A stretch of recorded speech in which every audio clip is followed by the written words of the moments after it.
والذاكرين الله كثيرا والذاكرات أعد الله لهم مغفرة وأجرا عظيما। আর কয়টা আল্লাহ বলে যারা বেশি বেশি জিকির করে পুরুষ অথবা নারী, الذاكرين والذاكرات, পুরুষ জিকিরকারী নারী জিকিরকারী। আমার বোন আমার মা, আপনাদের কথা আল্লাহ আয়াতে আলাদাভাবে উল্লেখ করেছেন, অন্য অন্য জায়গায় পুরুষের অধীন রেখেছেন। কুতিবা আলাইকুমুস সিয়াম, আলাইকুম পুরুষবাচক শব্দ, ও পুরুষেরা তোমাদের উপর রোজা ফরজ করা হয়েছে। এই আয়াতের অধীনে মহিলাও আছে, কিন্তু জিকিরের ক্ষেত্রে আল্লাহ নারীদের নাম আলাদা বলেছে। والذاكرين الله كثيرا والذاكرات, যে পুরুষেরা যে নারীরা বেশি বেশি আল্লাহর জিকির করবে, আল্লাহ বলে আমি তাদের জন্য ক্ষমা এবং জান্নাত প্রস্তুত করে রেখেছি। ফাযকুরুনি আযকুরকুম ওয়াশকুরুলি ওয়ালা তাকফুরুন। মানুষ যখন আল্লাহর জিকির করে, আল্লাহকে স্মরণ করে, কোরআন মাজিদ আল্লাহ বলে আমাকে ডাকো, আমাকে স্মরণ করো। যখন তুমি আমি আল্লাহকে ডাকবে, আমি আল্লাহ তোমাকে স্মরণ করব। হাদিসে কুদসি দা যাকারানি ফি নফসিহি যাকারতুহু ফি নফসি ওয়া ইযা যাকারানি ফি মালাইন যাকারতুহু ফি মালাইন খায়রিম মিনহুম। রাসূলুল্লাহ বলেন, হাদিসে কুদসি আল্লাহ নিজে বলতেছেন, আল্লাহ বলে যখন আমাকে কেউ একা একা ডাকে, আমি আল্লাহ তাকে একা একা স্মরণ করি। আর যখন কোনো মজলিসে আমি আল্লাহকে স্মরণ করে, আমি এর চেয়ে দামি মজলিসে তার নাম স্মরণ করি।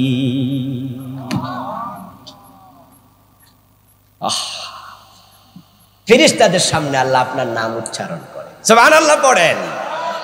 আল্লাহ নৈকট্যপ্রাপ্ত ফেরেশতাদের মজলিসে বলে আলহামদুলিল্লাহ আলহামদুলিল্লাহ।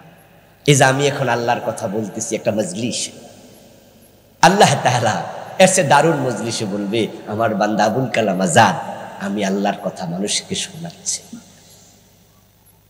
আপনি এই জাতীয় বড় মজলিসে আল্লাহকে স্মরণ করেন, আল্লাহ বলবে আমার বান্দা অমুক অমুক মজলিস আমাকে স্মরণ করছে। আমার প্রিয় ভাইয়েরা, আল্লাহ তাআলাকে স্মরণ করুন, বেশি বেশি ডাকুন। মানুষ যখন আল্লাহর জিকির করে, আল্লাহ পাক রব্বুল আলামিন এত খুশি হয়, এত আনন্দিত হন। প্রতিটা তাসবিহ প্রতিটা জিকিরে নিয়ামত রহমত বরকত দেয়। আমার রাসূল বলেন সুবহানাল্লাহি ওয়ালহামদুলিল্লাহি তামলাউল মিজানা ওয়া তামলাউ মা বাইনাস সামাই ওয়াল আরদি। আল্লাহর বান্দা যখন সুবহানাল্লাহ পড়বে, আলহামদুলিল্লাহ পড়বে, এর সওয়াব দিয়ে আল্লাহ মিজান ভরপুর করে দেবেন।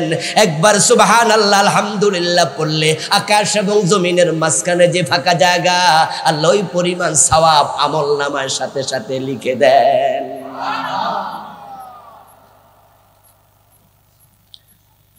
নবীজি সাল্লাল্লাহু আলাইহি ওয়াসাল্লাম বলছেন, যে ব্যক্তি আল্লাহর জিকিরে নিজের জিহ্বাকে সব সময় সতেজ রাখে, ও ব্যক্তি হাসতে হাসতে জান্নাতে ডুববে। একটা কাজ আল্লাহ বেশি বেশি করতে বলছে, সেটার নাম হলো জিকির। এটা ছাড়া আমি দ্বিতীয়টা কোরআনে পাই নাই, শুধু জিকিরটা পাইছি। বেশি বেশি করো, আর অন্য আমল হলো সুন্দর করে করো। আইয়ুকুম আহসানু আমালা, আমল হবে সুন্দর, কিন্তু জিকিরের ব্যাপারে বলছে যকুরুল্লাহ যিকরান কাসীরা। সুবহানাল্লাহ পড়েন ভাইয়েরা। জিকির হলো বেশি বেশি আল্লাহকে বেশি বেশি ডাকা। ও ঈমানদাররা, ইয়া আইয়ুহাল্লাযীনা আমানু যকুরুল্লাহ যিকরান কাসীরা, বেশি বেশি আল্লাহকে স্মরণ করো। আলা বিযিকরিল্লাহি তাতমাইন্নুল কুলুব। আল্লাহ বলে আল্লাহর জিকিরের মাঝে আমি অন্তরের প্রশান্তি রেখেছি। যাদের হার্টে অসুস্থতা আছে জিকির বেশি বেশি করবেন, আল্লাহ হার্ট ভালো করে দেবে। আল্লাহর স্মরণে মত্ত হবেন। অসুস্থতা, দুশ্চিন্তা, অসুস্থতা, ছেলের মেয়ের পরিবারের বিপদ আপদ, চাকরি বাকরি নাই, ব্যবসায় উন্নতি নাই, আপনি জিকিরে রত হয়ে যান, আল্লাহ অন্তরের সকল অশান্তি দূর করে দেবে। واذكر اسم ربك وتبتل إليه تبتيلا। নবী মুহাম্মদকে বলো, আমার প্রিয় নবী, আপনার রবের নাম আপনি অন্তঃকরণে সব সময় রত থাকেন, জারি রাখেন। হাদিস আছে কানা রাসূলুল্লাহ সাল্লাল্লাহু আলাইহি ওয়াসাল্লাম ইয়াযকুরুল্লাহ আলা কুল্লি আহইয়ানি। রাসূলুল্লাহর অভ্যাস ছিল তিনি চুপ থাকতেন না, কাজ থাকলে কাজ করতেন, কথা থাকলে কথা বলতেন। যখনই কাজ নাই, কথা নাই, তখন জিকিরে রত থাকতেন। বেশি বেশি পড়তে থাকেন সুবহানাল্লাহ, আলহামদুলিল্লাহ, আল্লাহু আকবার, লা ইলাহা ইল্লাল্লাহ। এইভাবে জিকিরে যদি আপনি রত থাকেন, আল্লাহ আপনার স্মরণে রত থাকে, আপনি আল্লাহর সাথে থাকেন, আল্লাহ আপনার সাথে থাকে। তাসবিহ পড়বেন, জিকির করবেন বেশি বেশি করে, বেশি বেশি করে। ও প্রিয় ভাই, রাসূল বলছে কত মানুষ আছে হাসরের ময়দানে যারা শুধুমাত্র উকুনের ডিম পরিমাণ সওয়াবের কমতিতে জাহান্নামে যাবে। কি উদাহরণ! আখিরাত নিয়ে আমি একটি বই লিখছি, এই বইটা এখানে আছে আমার সামনে, আমার লেখা 8টা বই। আখিরাতের বইটা সবচেয়ে বড়, এতে আমি 500-র উপরে হাদিস আছে, ওটা 400 পৃষ্ঠার বই। এই বই লিখতে গিয়ে গত বছর লিখছি বইটা, আলহামদুলিল্লাহ। আমি এই হাদিসটা জীবনে প্রথম পড়ছি, এর আগে আমি পাই নাই। নবীজি বলতেছেন যে উকুনের ডিম পরিমাণ সওয়াব কম, তাই সে বেহেশত থেকে বঞ্চিত হবে। আমি কই খাইছে, উকুনও পাইলো, ডিমটাও বাইর করলো হুজুরে। যে নবীজি উকুনের ডিম এটা বুঝলো কেমনে? আচ্ছা, আপনারা আমার সামনে যারা আছেন, উকুনের ডিম কয়দিন দেখছেন? আমরা দেখেছি বিভিন্ন মুরগির ডিম, হাঁসের ডিম নাকি, কিন্তু উকুনের ডিম এটা তো মাথায় আসে না। নবীজি কি বুঝালেন? এরে ভাই গরম লাগতেছে যে আমার, এই মাহফিলওয়ালারা হাত পাখা অথবা টেবিল ফ্যান লাগবে, গরম লাগতেছে, দায়িত্ব দেন। এমন কিছু উকুন আছে মা বোনদের মাথায় হয়, চুলের মাঝে, যেগুলো এত ছোট যে এগুলো হাতের আঙ্গুল দিয়া টাইম না আনে, তারপরেও চায় যে আইসিনি। এরপরে আবার আন্দাজ করে, মনে হয় আঙ্গুলে নখে দেখা যায় রে, তারপরে নখের উপর রাইখা ঠুস করলে কয় মরছে, ঠুস না হইলে কয় না মরে নাই, আইসে। আচ্ছা, উকুন যদি এত ছোট হয়, তার ডিম?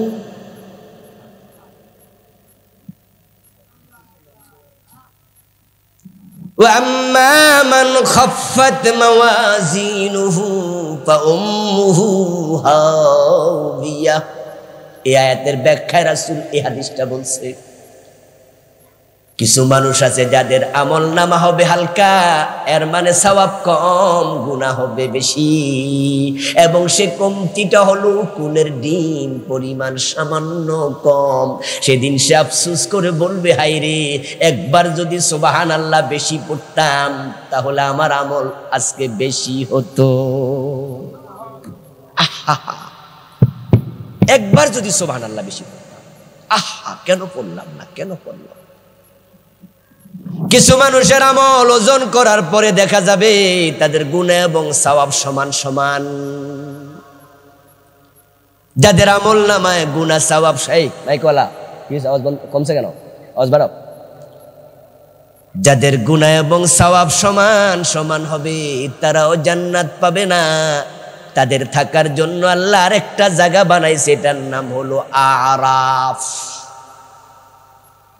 তারা আফসোস করে সেদিন বলবে, হায় রে, যদি একটা বার বেশি সুবহানাল্লাহ পড়তাম, আরাফে থাকা লাগতো না।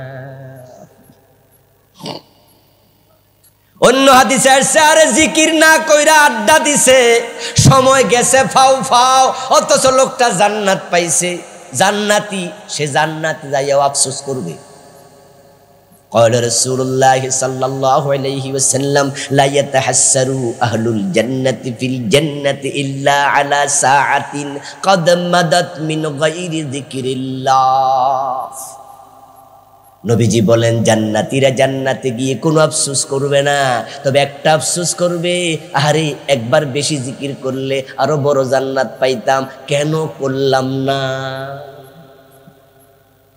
সবার জান্নাত কি সমান হবে? আবু বকরের জান্নাত আর ইমাম আবু হানিফার জান্নাত একরকম? ইমাম আবু হানিফার জান্নাত আর আপনার জান্নাত একরকম? অবশ্যই না। এই জন্য জান্নাতি পর্যন্ত জান্নাতে আফসোস করবে, আহা কেন জিকির করলাম না। সুতরাং আজকের মাহফিল থেকে আমরা একটু শিখে যাই, যখনই অবসর থাকবো জিকির করব ইনশাআল্লাহ। বলেন করবেন তো? করবেন তো ইনশাআল্লাহ? হ্যাঁ, জিকির করবেন, সুবহানাল্লাহ, আলহামদুলিল্লাহ, লা ইলাহা ইল্লাল্লাহ, আল্লাহু আকবার, এই সুন্নাহ জিকির করবেন। ইল্লাল্লাহ ইল্লাল্লাহ কিন্তু করেন না আবার, এটা হাদিসে নাই। প্রিয় নবীজি জীবনে ইল্লাল্লাহ একদিনও করেন নাই, কোন সাহাবী থেকে আমরা পাইনি।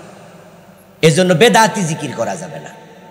জিকির করতে করতে গাছের উপর লাফ দিয়ে উঠতেন না, আবার মাঝে মাঝে জিকির করতে করতে ফ্যান্ডেলে উঠতে যায়, ফির সাহেবের কান্দে উঠতে যায়, হুজুরের সাপ মারে আইয়া এসকো নাকি উঠছে না। আমল করতে হবে রাসূলের শিখানো পন্থায়, ঠিক কি না? সাহাবারা কি গাছ উঠছে, বাঁশের আঘাত উঠছে, রাসূলকে ধরে সাপ মারছে, তাপ মারে এত এসকাইয়ে করতে। জিকির হবে আর চোখের পানি পড়বে, এটা হলো আসল জিকির, এটা হলো আসল জিকির। সাতজন ব্যক্তিকে আরশে আজিমের নিচে আল্লাহ জায়গা দেবেন, যেদিন আল্লাহর আরশের ছায়া থাকা ছায়া ছাড়া ছায়া থাকবে না।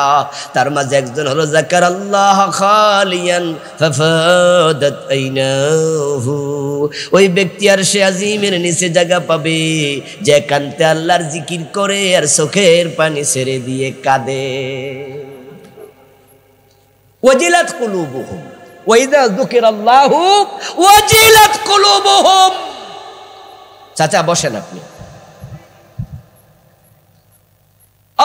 আল্লাহ শিখায় ইযা যুকিরাল্লাহ ওয়াজিলাত কুলুবুহুম, আল্লাহর স্মরণ হলে অন্তর কাঁপবে, দেহ নয়। অন্তর বিগলিত হবে তোমার, তোমার মাথা চুল লড়ে কেন? জিকির করে এরকম আছে না, লাভ দে কাইত হয়, শীত হয়, বেড়াও লাফায়, বেড়িও লাফায়, ঢোলও বাজায়, তবলা বাজায়, কত রকমের জিকির মাঝে মাঝে ফেসবুকে আছে। কোদাইল্লা জিকির, করাতি জিকির, কারেন জিকির, এগুলো দেখে দেখে ইসলাম বিরোধীরা ট্রল করে ইসলাম নিয়ে। না, এসব চলবে না। আল্লাহর জিকির হবে, ওয়াজিলাত কুলুবুহুম, অন্তর কাঁপবে। রাসূলুল্লাহ সাহাবারা আল্লাহর নবীর মজলিসে রাসূলের আলোচনা শুনতেন, জিকিরের কথা শুনতেন, তারা চোখের পানি ছেড়ে দিয়ে কাঁদতেন। প্রিয় ভাইরা, রাসূলুল্লাহ সাল্লাল্লাহু আলাইহি ওয়াসাল্লাম আমাদেরকে বেশি বেশি জিকির করতে বলছেন। তিনি বলছেন লিকুল্লি শাইইন সিকালা ওয়া সিকালাতুল কুলুবি যিকরুল্লাহ। জামা ময়লা হলো, পরিষ্কারের জন্য সাবান আছে। লোহা ময়লা হলো, পরিষ্কার করার জন্য রেত আছে। স্বর্ণ ময়লা হলো, পরিষ্কার করার জন্য অ্যাসিড আছে। সবকিছু পরিষ্কার করার জন্য যন্ত্র আছে। তোমার কলবে যে গুনার ময়লা, সেটা পরিষ্কার করার যন্ত্র হলো আল্লাহর জিকির। আমাদের অন্তরে গুনাহ আছে না নাই? আছে। আহা, আছে মানে বইরা গেছে গুনাহ। ইযা যানাবাল মুমিন কানাত নুকতাতুন সাওদাউ ফি কলবিহি। নবীজি বলতেছেন, যখন কোনো ব্যক্তি মুমিন একটা গুনাহ করছে, তার অন্তর ছিল দবদবে সাদা কাগজের মতো পরিষ্কার, একেবারে খালি। ময়ের পেট থেকে গুনাহ নিয়ে আসে নাই দুনিয়ায়। সাদা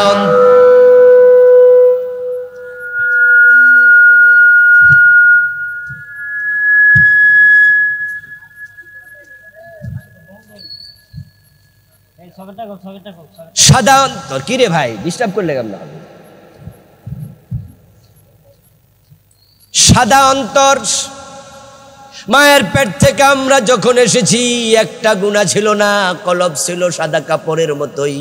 কিন্তু রাসূল বলেন যখনই একটা গুনাহ করেছে তার কলবে একটা কালো দাগ পড়েছে। 10টা করেছে 10টা পড়লো, 100 গুনাহ 100টা পড়লো। কারো কারো কলব কালো হয়ে গেছে। এখন এই কলব পরিষ্কার কেমনে হবে? সেখানে তো ডিটারজেন্ট বসবে না, সাবান দেয়া যাবে না।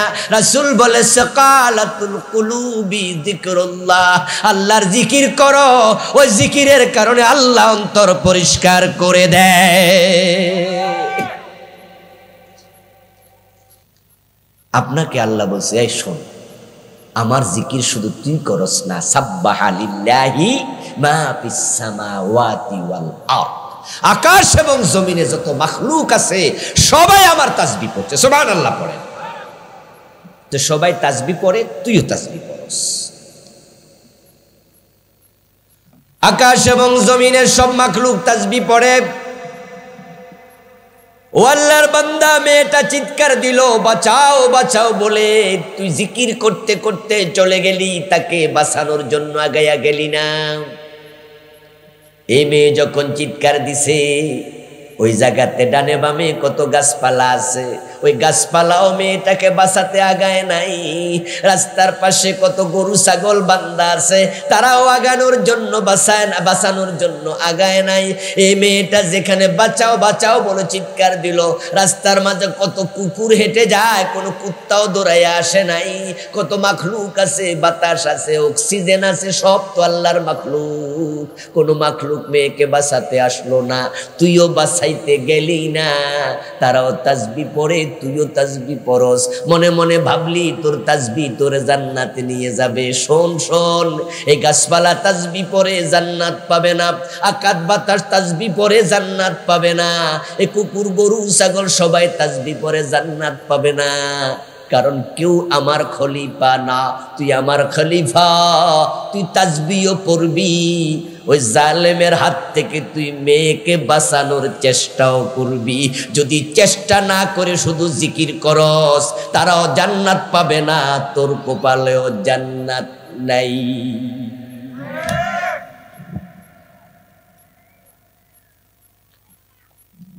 মসজিদের মাঝে চলছে জিকিরের মজলিস, তাসবিহ চলছে। আসরের নামাজ পড়ার পরে 5 জন 7 জন বসে বসে আপনারা তালিম করছেন, জিকির আজকার করছেন, তাসবিহ পড়ছেন। দেখলেন মসজিদের সামনে দিয়ে একটা মিছিল যায়, ওই কালীগঞ্জ বাজারে যাবে মিছিলটা। টিওন অফিসে স্মারকলিপি দেবে, কারণ বক্তারপুর ইউনিয়নের অমুক জায়গায় অমুক মাসের এত তারিখে একটা যাত্রা প্যান্ডেলের আয়োজন করেছে এলাকার কিছু দুষ্ট পোলাপান। তাই এলাকার মসজিদের খতিবেরা সুমার দিন ঘোষণা করছে, আগামী রোববার সকাল বিকাল বেলা আসরের নামাজ পড়ে আমরা সব মসজিদ থেকে একসাথে মিছিল নিয়ে টিওনোর কাছে যাব, স্মারকলিপি দেব। দুপুর বেলায় যাব, স্মারকলিপি দেব, টাইম জানাইয়া দিছে। এখন তারা সবাই মিছিল করতে করতে যায়, আর আপনি মনে মনে কোন যে এর সে জিকির করা ভালো, আমি তাসবিহ পড়ি। ও দোস্ত, এলাকায় যাত্রা প্যান্ডেল হবে, ওটা বন্ধ করার জন্য আপনি মিছিলে যান না। ওই যাত্রা প্যান্ডেল কেমনে বন্ধ করা যায় প্রতিবাদ প্রতিরোধের জন্য চিন্তাও করেন না, শুধু আপনি জিকির করছেন। আল্লাহর জিকির আল্লাহর তাসবিহ সবাই পড়ে, কিন্তু তারা কোনো মাখলুক যাত্রা প্যান্ডেল বন্ধ করতে আসে না। আপনিও যান নাই, তারাও জান্নাত পাবে না। এই জিকির দিয়া আপনিও জান্নাত পাবেন না।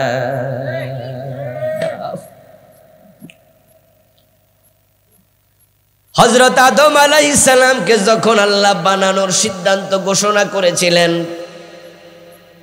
ফেরেশতাদেরকে বলছেন ইন্নী জাইলুন ফিল আরদি খলিফা, আমি জমিনে খলিফা বানাতে চাই।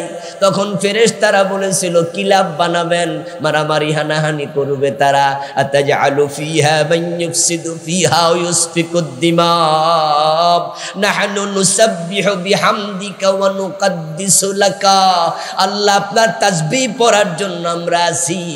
ফেরেশতারা মনে করছিল আল্লাহ তাসবিহ পড়ার জন্য আদম বানাইতেছে, এজন্য ওরা কয় তাসবিহ পড়ি তো আমরা, আমরাই তো যথেষ্ট, নতুন মাখলুক বানান দরকারটা কি? খলিফা কি দরকার? আল্লাহ জবাব দিয়েছিলেন, ইন্নী আ'লামু মা লা তা'লামুন। ও ফেরেশতারা, শুধু তাসবিহ আর জিকিরের জন্য আমি খলিফা বানাই না। আমি কেন বানাই সেটা আমি জানি, তোমরা জানো না। আপনাদের কাছে আমি প্রশ্ন করতে চাই, নামাজও পড়ে, রোজাও রাখে, জিকির করে, হজ করে, ভালো মানুষ, কিন্তু এলাকায় অন্যায় দেখলে প্রতিবাদ করতে যায় না, এমন লোক আছে না? অনেক লোক। আমাদের দেশে এ জাতীয় লোকের সংখ্যাই বেশি। আসরের নামাজ পড়ে মসজিদ থেকে বের হলেন, আপনি নামাজি, আপনি হাজি, আপনি ভালো মানুষ, আপনি আসলেও ভালো, সুদ খান না, ঘুষ খান না, অন্যায় করেন না, হারামে নাই, আপনি সব জায়গায় এক নাম্বার মানুষ, চরিত্রের দিক থেকেও ভালো, আমলের দিক থেকেও ভালো। যাচ্ছেন মসজিদ থেকে বাড়ি, রাস্তার পাশে একটা মেয়ে দাঁড়ায়া দাঁড়ায়া কাঁদে, আপনি চিনেন? কি গো মারিয়াম, কাঁদো কেন? এলাকার মেয়ে, পরিচিত স্বাস্থ্য ভাইয়ের মেয়ে, পরিচিত একজনের মেয়ে। মারিয়াম জবাব দে, চাচা কানবো না কেন?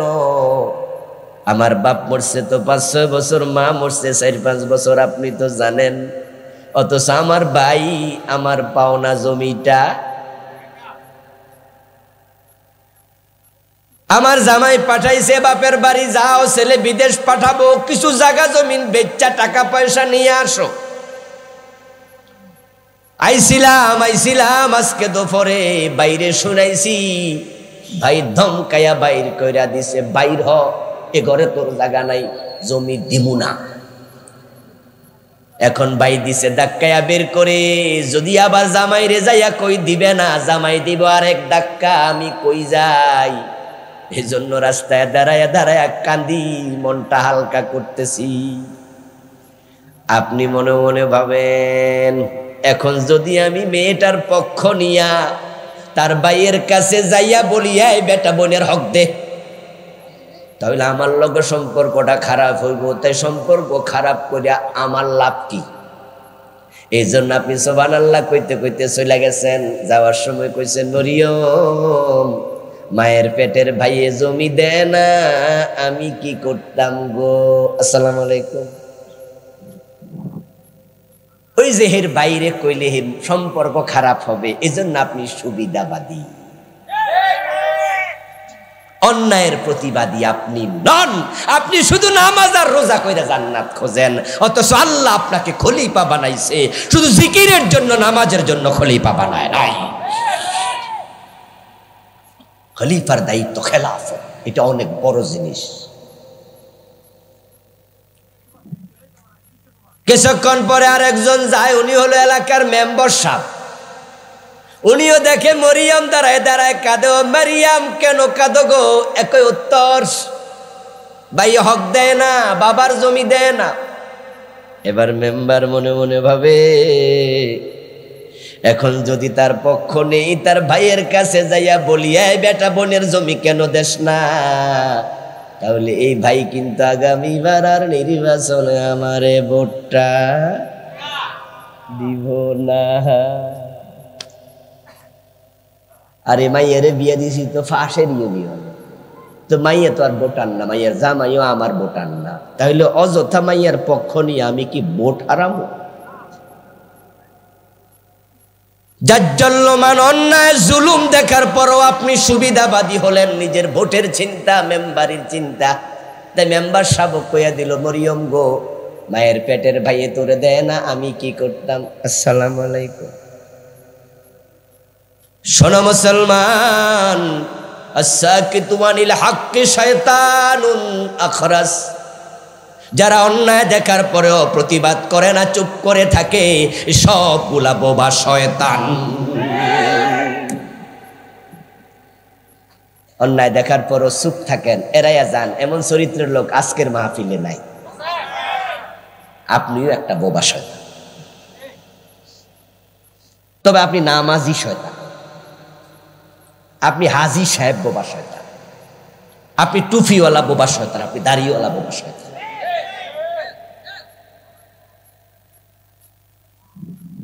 এবার বলুন তো, যারাই শুনেছে তারাই যদি বলতো এটা কেমন কথা, এই মারিয়াম কাদা লাগবে না, চোখ মোছ, চল আমার সাথে। ওই প্রথম যুবকটা মারিয়াম নামক মেয়েটাকে সাথে নিয়ে বলে, মেম্বারের বাড়িতে চল, তোর ভাইয়ের কাছে আমি একা যাবো না, মেম্বার রে লইয়া যাবো। এই মেম্বার সাহেব চলেন তো। মেম্বার বলল, কি খবর, কেন? কাহিনী শুনাইলো। মেম্বারও বলল, ঠিক কথা তো, বাপের সম্পত্তিতে ভাইয়ের যেমন হক আছে বোনের আছে না নাই? তাহলে তার ভাই তার হক কেন দেবে না? তুমিও চলো, আমিও যাই, আপনিও আসেন, আপনিও আসেন। এবার 10 জন মিলে যদি যেত তাহলে বোন ঠকতো না, ভাই তার হক দিতে বাধ্য হতো। এটা হলো খলিফার কাজ।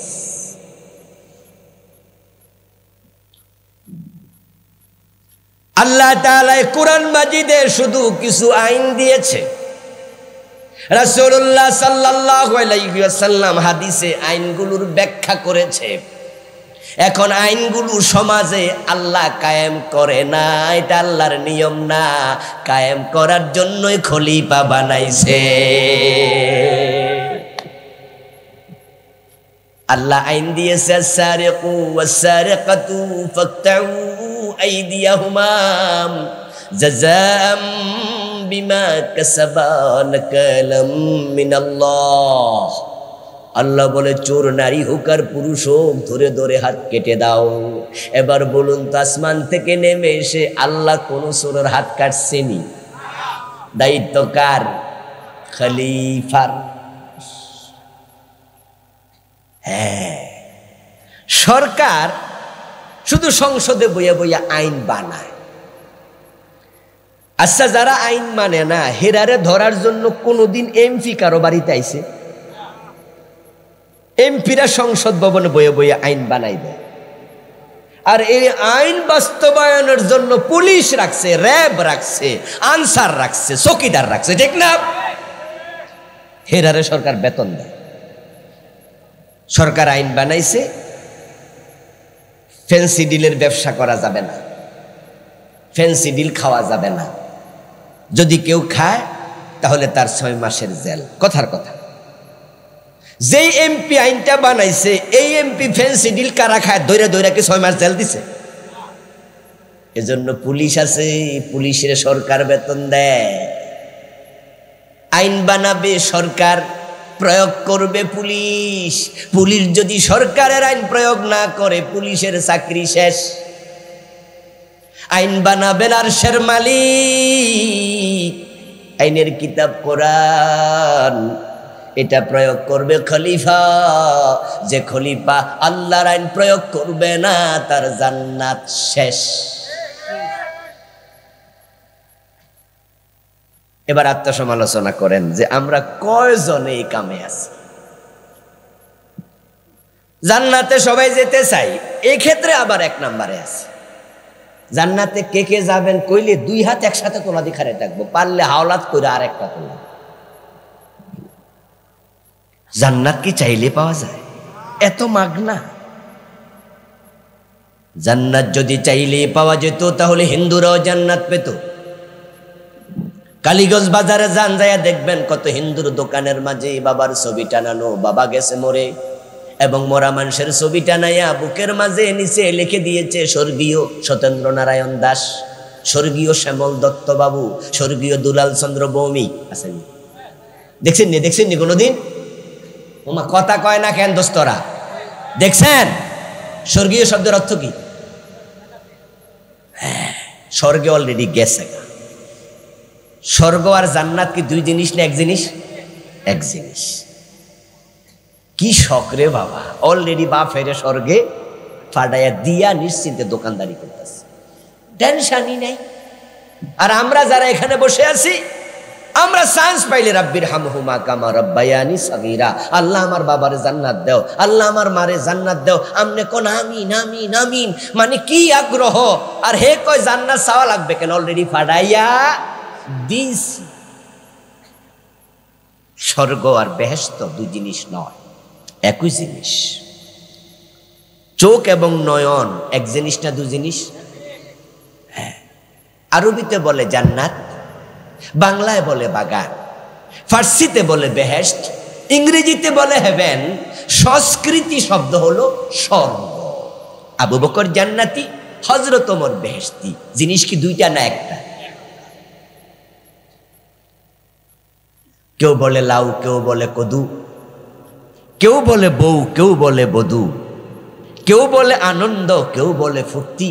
তারা বলেছে ভাস্কর্য, আমরা বলেছি এটাই হলো মূর্তি। মনে আসেনি? এই কথা কইয়া কত হুজুর জেল খাটছে। আমাদের মামুনুল হক বাইরে জেলে নিল কেন? ইস্যু কিন্তু এটা।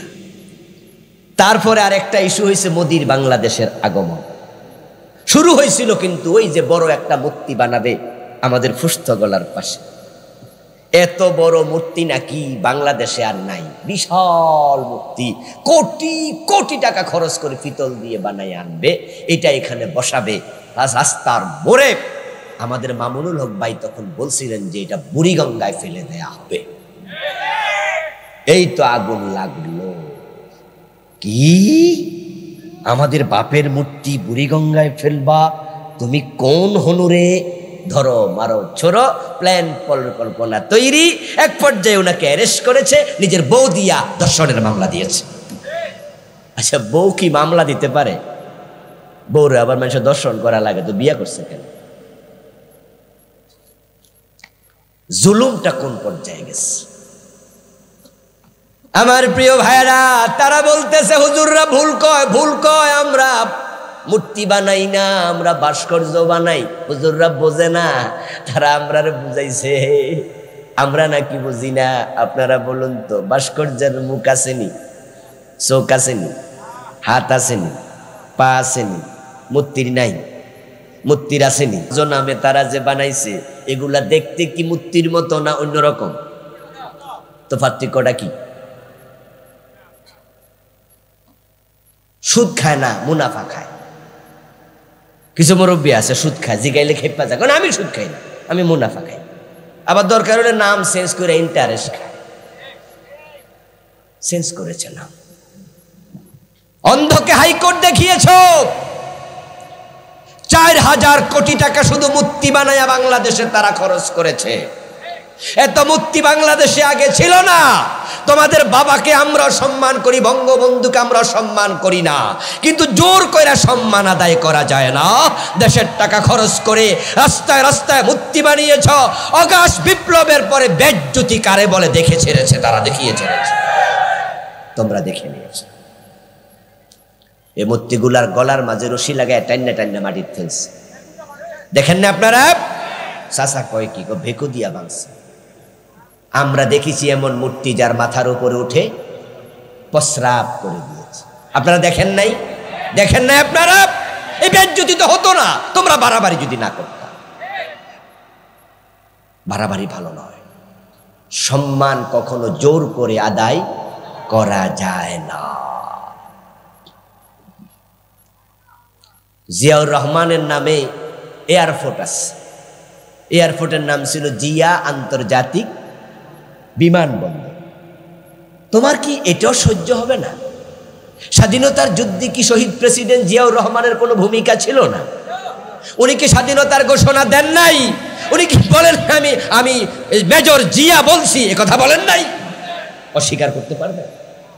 হ্যাঁ, কথা হতে পারে উনি বঙ্গবন্ধু থেকে শুনেছেন তারপরে বলেছেন, অথবা বঙ্গবন্ধু নাকি অর্ডার করছে উনি বলেছেন। কিন্তু আমরা বলি না, বঙ্গবন্ধু তো তখন জেলখানায় ছিল। জেলখানা ছিল না? পাকিস্তানের ওনাকে ধরে নিয়ে গেছে। তো জেলে থেকে উনি কেমনে কইছে জিয়ারে যে তুমি ঘোষণা দাও? আসলে না, শহীদ প্রেসিডেন্ট জিয়াউর রহমান দেশের প্রতি উনারও প্রেম আছে। উনি সাহস করে বলেছেন যে না, আমি মেজর জিয়া বলছি, কালুরঘাট বেতার কেন্দ্র থেকে স্বাধীনতার ঘোষণা আমি দিচ্ছি। এটাকে হালকাভাবে নেবেন না, হিংসা করবেন না। উনার নামটা পর্যন্ত সহ্য হয় নাই। আন্তর্জাতিক বিমানবন্দর থেকে জিয়াউর রহমানের নাম বাদ, এটার নাম দিছে শাহজালাল বিমানবন্দর। কেন রে ভাই? শাহজালালের নাম এখানে না দিয়ে আরেক জায়গা দেওয়া যাইতো না? উনারটা বাদ দিতে হবে। অন্যের নামটা পর্যন্ত তোমাদের সহ্য হয় নাই। এই একটা নাম চেঞ্জ করার পিছনে দেশের কত 100 কোটি টাকা খরচ হয়েছে আপনি কি জানেন? যে যত কাগজ আছে, সিল আছে, ফেড আছে, সব চেঞ্জ করা লাগছে, ঠিক না? বাংলাদেশের সাথে যোগাযোগ আছে পৃথিবীর যত দেশের, সব দেশের জায়গাতে এই নাম change change change change, seal মোহর কত কোটি টাকা খরচ হয়েছে। জাতির কি লাভ হয়েছে? এ নাম পরিবর্তন জাতির কি লাভ হয়েছে? হিংসা ছাড়া আর কিচ্ছু না। ও বেটার নামটাও তোমাদের সহ্য হবে না, আর নিজের বাবার মূর্তি বানাইবা, বাংলাদেশের টাকা খরচ করে হাজার হাজার মূর্তি বানাইবা। এই বাড়াবাড়ি আল্লাহ সহ্য করে নাই, এমন বেজ্জতি করছে যেটা পৃথিবীর ইতিহাসে আর হয় না। ওই বেটা হয়তো কবরে থাইকা বদদোয়া দিতেছে, তোরারে দিতেছে, তোদেরকে বদদোয়া দিচ্ছে যে তোরা এমন কাম কেন করো যে কাম করলে আমার মাথায় উঠে মানুষ প্রস্রাব করে। আমার বন্ধু বলছিলাম, আপনি স্বার্থপর, আপনি বোবা শয়তান, যদি অন্যায় দেখার পরও আপনি চুপ করে থাকেন। আমরা তো সমাজে কত জিকিরওয়ালা দেখি, কিন্তু অন্যায়ের প্রতিবাদওয়ালা আমরা দেখি খুব কম। কুনতুম খায়রা উম্মাতিন উখরিজাত লিন-নাস তা'মুরুনা বিল মা'রুফি ওয়া তানহাউনা আনিল মুনকার। তোমরা সৃষ্টির মাঝে সেরা, তোমাদেরকে বানানো হয়েছে শ্রেষ্ঠ করে, শ্রেষ্ঠ উম্মত করে। দায়িত্ব হলো তোমরা সৎ কাজের আদেশ করো, অন্যায় দেখলে প্রতিরোধ করো। যেই সমস্ত লোকেরা অন্যায় দেখলে প্রতিরোধ করে তারাই হলো খলিফা। এখন আল্লাহর খলিফারা আল্লাহর জিকিরও করে, কারণ যারা জিকির করবে, তাসবিহ পড়বে, তাদের সম্মান বাড়ায়া দেবেন কে? প্রিয় ভাইয়েরা, তাসবিহ আর জিকির নিয়ে আর কথা বলবো না, এটা একটা মেসেজ গেল। দ্বিতীয় মেসেজ এবার আল্লাহ তাআলা বলছেন, লিমা তাকুলুনা মা লা তাফআলুন। আল্লাহ তাআলা আমাদেরকে বলে, এমন কথা কেন বলো যা তোমরা করো না। এর মানে হলো আপনি বলেন এটা করো, নিজে করেন না, এটা ছাড়ো, নিজে ছাড়েন না। আল্লাহ বলেন এমন জিনিস আমি আল্লাহ পছন্দ করি না, এমন কথা তুমি কেন বলো যা তুমি করো না। কাবুরা মাকতান ইনদাল্লাহি আন তাকুলু মা লা তাফআলুন। বরং তুমি যা বলবে তা যদি না করো, যা তুমি করো তা যদি না বলো, তোমার মুখে একটা অন্তরে আর একটা, এটা আল্লাহর কাছে বড় ঘৃণিত। এই চরিত্রের লোককে বলা হয় মুনাফিক। কথায় কাজে মিল নাই। যা বলে তা করে না, যা করে তা বলে না, উল্টা উল্টা চলছে। কত খারাপ মানুষ, মুখে মধু অন্তরে বিষ। মুহ মে শেখ ফরিদ, বগল মে ইট।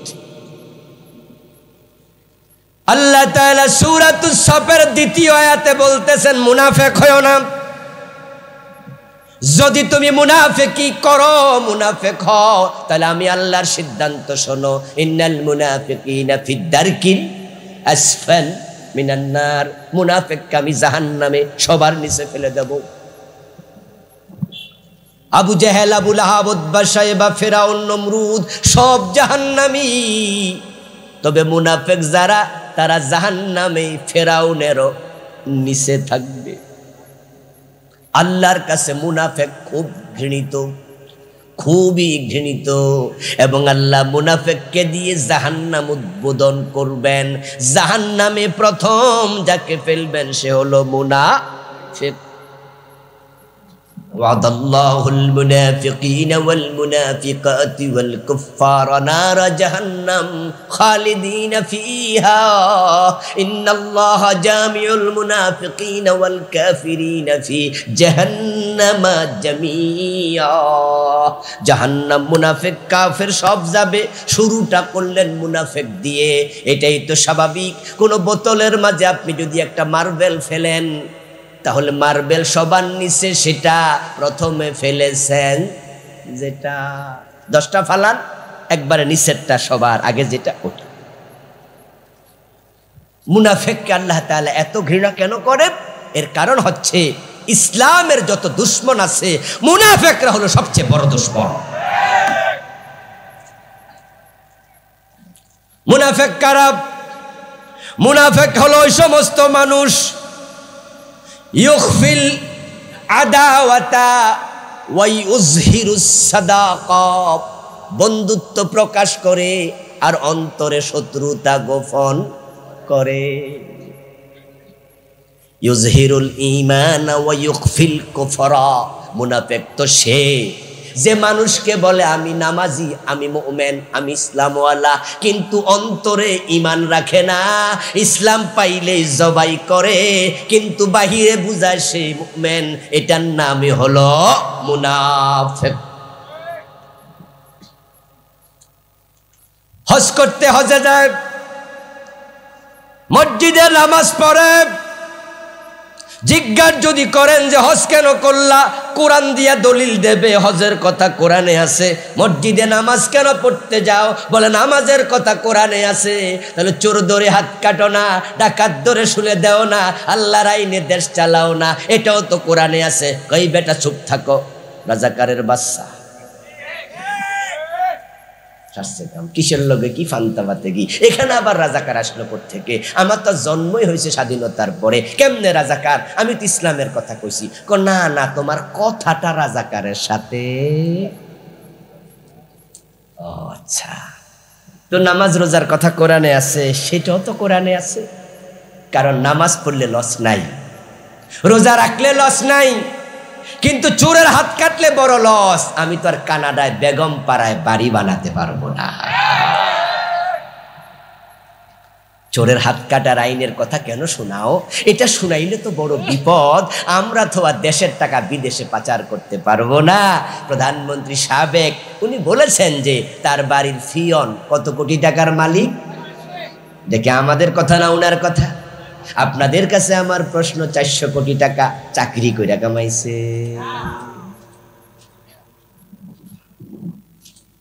এস আলম গ্রুপ ইসলামী ব্যাংকের 18টি শাখা থেকে বিদেশে টাকা পাচার করেছে 80,000 কোটি। আহারে, কত রিক্সাওয়ালার অ্যাকাউন্ট আছে ইসলামী ব্যাংকে, আছে না?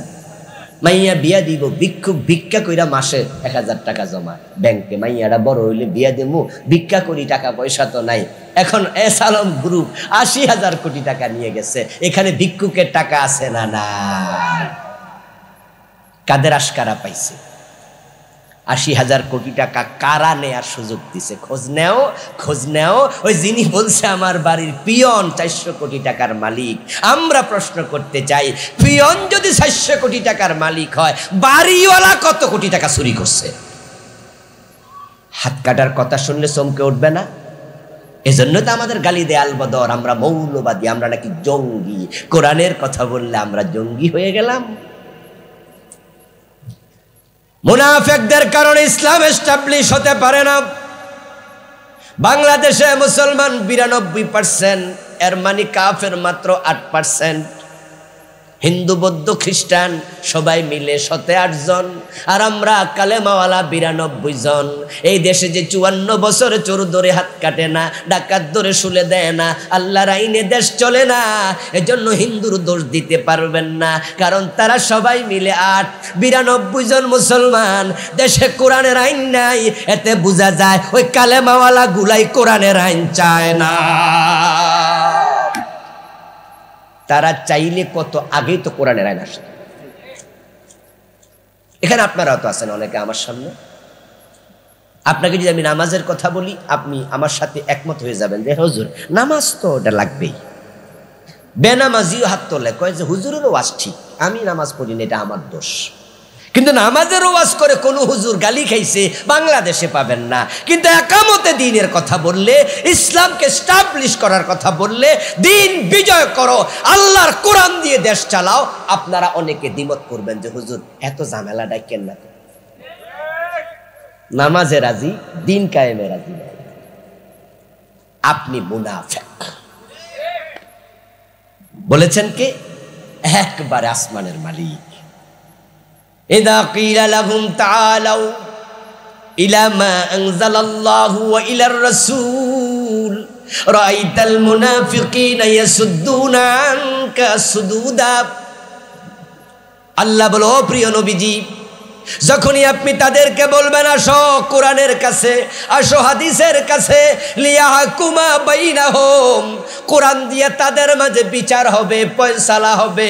কোরআন তো শুধু তেলাওয়াতের কিতাব না, কোরআন তো আইনের কিতাব, কোরআন আমলের কিতাব। কেমনে বিচার করতে হয় আল্লাহর কোরআনে তা আছে না নাই? আসো কোরআন দিয়ে বিচার করি। তাল মুনাফিকিন